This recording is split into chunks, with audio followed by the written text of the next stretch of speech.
लेकर आर पार का मामला अब दिखाई दे रहा था, लेकिन संसद से तो ये विधेयक पास हो गया। अब राष्ट्रपति के पास भेजा जाएगा, लेकिन उससे पहले विपक्ष सुप्रीम कोर्ट भी पहुंच गया। पहले कांग्रेस और फिर एआईएमआईएम के अध्यक्ष असदुद्दीन ओवैसी पहुंच गए। उसके बाद में अब एआईएमआईएम के बाद में all India Muslim personal law board ने राष्ट्रपति से मिलने का वक्त भी मांग लिया, और ये तकरार अभी भी बनी हुई है, भले ही संसद से ये बिल पास क्यों ना हो गया हो। इस पूरे मामले को लेकर कुछ और रिएक्शंस हैं। पूर्व केंद्रीय मंत्री मुख्तार अब्बास नकवी ने कहा है कि वक्फ बिल पर सुप्रीम कोर्ट जाना, विरोध करना, ये हताशा की निशानी है।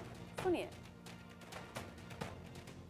पूर्व केंद्रीय मंत्री बीजेपी के वरिष्ठ नेता मुख्तार अब्बास नकवी साहब साथ में मौजूद हैं। नकवी जी, वक्फ बिल संसद में पास हो चुका, लेकिन हमने देखा कल देश भर में वक्फ बिल के खिलाफ प्रदर्शन हुए हैं और विपक्षी दल सुप्रीम कोर्ट गए इस बिल के खिलाफ। देखो, एक आपको समझना होगा, ये जो सांप्रदायिक धर्मनिरपेक्षता का टशन था, वो जो है वो संवैधानिक पंथ निरपेक्षता के मिशन से चारों खाने चित हुआ है।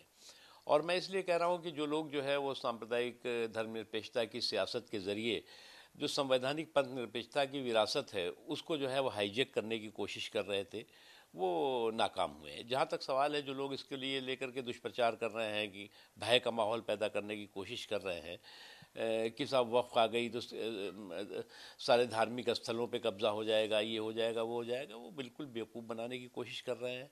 अपने निहित स्वार्थों के लिए इस तरह के समाज के अंदर भय का माहौल पैदा करने की कोशिश कर रहे। आधी इंच भी वक्फ की जो ज़मीनें हैं वो उसका संरक्षण होगा, उसका संवर्धन होगा, उसकी सुरक्षा होगी।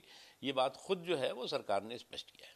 सर, इरफान अंसारी हैं, झारखंड सरकार के मंत्री हैं, वो कह रहे कि जिस तरीके से सरकार को कृषि बिल वापस लेना पड़े थे, उसी तरह से वक्फ बिल भी वापस लेना पड़े। देखो, ऐसा है कि उनको ये लगता है कि कांट की हांडी बार बार चढ़ती है, और उनको वो इसीलिए जो है, जैसे वो किसानों के कोई के कंधों पे बंदूक और क्रिमिनल कॉन्स्पिरेसी का संदूक लेकर के कांग्रेस और उसके कुछ साथी घूमे थे, तो उनको लगता है कि हर मुद्दे पे, आपको याद होगा सीए के मुद्दे पे भी इसी तरह का बवाल करने की कोशिश हुई, 370 पे भी, जीएसटी पे भी, कोई ऐसा मुद्दा नहीं बचा जो संवैधानिक सुधार से जुड़ा रहा हो और उस पर ही इनका सांप्रदायिक वार न रहा हो।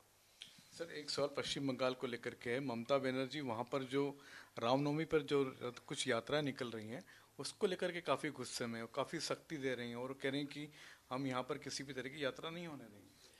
देखो, ऐसा है कि ममता जी और उनकी पार्टी की स्थिति ये है कि जो राष्ट्रवादी हैं उन पर तो वो प्रहार करेंगे, और जो राष्ट्रद्रोही हैं उनका प्रोटेक्शन करेंगे।